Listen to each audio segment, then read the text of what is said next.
অনেক কতটা জল নেমে গেছে, কতটা জল বসে গেছে। আর এই ব্রিজ থেকে পেছন দিকে ব্রিজ দেখতে পাচ্ছ, আর সামনের দিকে তোমরা দেখতে পাবে এই যে রাস্তাটা অনুকূল ঠাকুরের মন্দির ওইদিকে আছে। আর এইখানে রাস্তাটা তোমরা দেখো, মানে রাস্তাটার অবস্থা দেখো শুধু।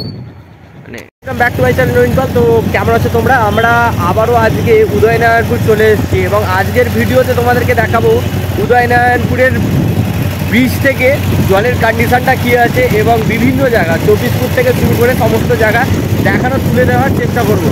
আর বৃষ্টি প্রায় শুরু হয়ে গেছে, একটা আপডেট দিয়েছিলাম, যে আপডেটটা দিয়েছিলাম রবিবার থেকে বৃষ্টি শুরু হওয়ার কথা, কিন্তু মঙ্গলবার থেকে বৃষ্টি শুরু হয়েছে।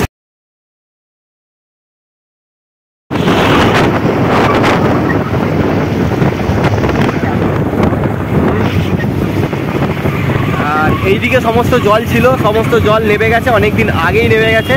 তো নদীতে জল দেখছো, পুরো সম্পূর্ণ নদীতে জল অনেকটাই কম নদীতে জল। আর পুজোর মরশুম, কিন্তু ইতিমধ্যে বৃষ্টি শুরু হয়েছে, ঠিক আছে, মেঘলা আকাশ। তবে একটা ভয়ানক দৃশ্য তোমাদেরকে দেখাতে চলেছি, তো দেখতে থাকো। যাচ্ছে, এটা হচ্ছে চাপাডাঙ্গা রাস্তা যাচ্ছে, ঠিক আছে, চাপাডাঙ্গা, তারকেশ্বর এবং এই সাইড দিয়েও রাজবোলার যাওয়া যায়। তো আমরা এলাম উদয়নারায়ণপুর থেকে, মানে উদয়নারায়ণপুর ব্রিজ থেকে নেবে ডান দিকে বাঁ দিকে বাঁকতে হবে, তবে পড়বে হচ্ছে যে এই রাস্তাটা পুরো ফাঁকা একদম রাস্তা। তো এই রাস্তার মাঝখানে একটা দুর্ঘটনা ঘটেছিল এবং ভয়ানক দৃশ্য ছিল। তো আমরা অনেকটা দেরিতে আপডেটটা দিচ্ছি, তবু আপডেটটা দিচ্ছি দেরিতে কেন, যে এখনও কী পরিস্থিতি আছে এবং সে রাস্তা চলাচল করা যাচ্ছে কি না, সেই আপডেটটাই দিচ্ছি। এখন এই সব জায়গাগুলো বন্যার জল ছিল, এখন আপাতত কিছুই নেই জল, কিন্তু অনেকটাই ক্ষতিগ্রস্ত হয়েছে। দেখো সমস্ত কিছু জায়গাগুলো দেখো এখনও পুরো দুর্গন্ধ ছেড়ে গেছে, মানে যে জায়গাগুলো বন্যার জল উঠেছিল একটা পচা দুর্গন্ধ ছাড়ছে। হোয়াটসঅ্যাপে দেখেছিলে এইখানটা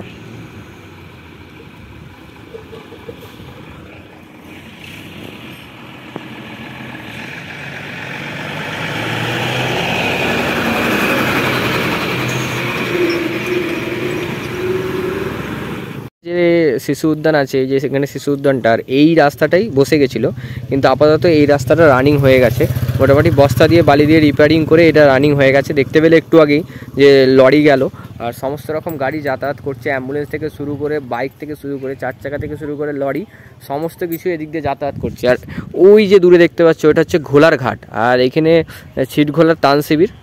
তোমাদেরকে এই ইনফরমেশনটা দেওয়ার ছিল, কারণ এইখানটা খুব ভয়ানকভাবে বসে গেছিলো, কারণ একটা ভয়ের ব্যাপার ছিল, যদি পাশ থেকেও যাওয়া যাচ্ছিলো, বসে যাচ্ছিলো রাস্তাটা।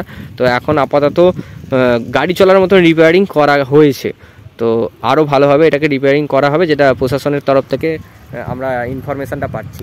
এই যে রাস্তাটা ফুটো হয়েছিল, বসে গেছিলো এই রাস্তাটা, এই কাকু আমাদেরকে এখন আর কি বলছে সব কিছু, এই দিক দিয়ে সমস্ত জলটা বেরিয়ে আর কি বালি টালি তোমরা দেখতে পাচ্ছ পার্কে থেকে সমস্ত রাস্তার যে ভেতরের বালিগুলো বেরিয়ে ওই দিকে চলে গেছে। একটু ভালো করে যদি দেখাই দেখতে পাবে, দেখো এখানটা পুরো মানে একদম ডোবা ছিল, পুরো বুঝিয়ে দিয়েছে একদম, দেখো বালি পরে পুরো বুঝিয়ে দিয়েছে। আর এইখান দিয়ে জলটা পাস হচ্ছিল, মানে শোষ হয়ে জলটা রাস্তা দিয়ে শোষ হয়ে এখান দিয়ে পাস হচ্ছিল, বুঝতে পারছো কতটা ভয়ঙ্কর হয়ে গেছিলো এখানটা উদয়নারায়ণপুর। এবং যেটা আমরা ওই রাস্তার ভয়ঙ্কর দৃশ্যটা দেখিয়ে এলাম, এখন আমরা ঢুকছি ঠিক উদয়নারায়ণপুর পোলের নিচে। হয়তোবা তোমরা দেখলে অবাক হবে, এখন উদয়নারায়ণপুরের যে পোলের নিচে থেকে যে ভিউটা দেখাবো তোমাদেরকে, যে এখন যে জলের অবস্থাটা দেখো, মানে খুব দ্রুত, মানে খুব অবাক দৃশ্য। জলটা ঠিক ছিল ওই ওপরটায়, ঠিক আছে, ওই ওপরটায় জল ছিল, এখন জল দেখো পুরো নিচে, ঠিক আছে, এখন জল পুরো নিচে। জাস্ট ভিউটা দেখতে পাচ্ছ, কতটা জল নেমে গেছে, কতটা জল বসে গেছে। আর এই ব্রিজ থেকে পেছন দিকে ব্রিজ দেখতে পাচ্ছ, আর সামনের দিকে তোমরা দেখতে পাবে এই যে রাস্তাটা অনুকূল ঠাকুরের মন্দির ওইদিকে আছে। আর এইখানে রাস্তাটা তোমরা দেখো, মানে রাস্তাটার অবস্থা দেখো শুধু, মানে এখান দিয়ে তো একদম পুরোপুরি চলাচল বন্ধ। আর এই যে নদী, দামোদর নদী, আর ব্রিজ দেখো।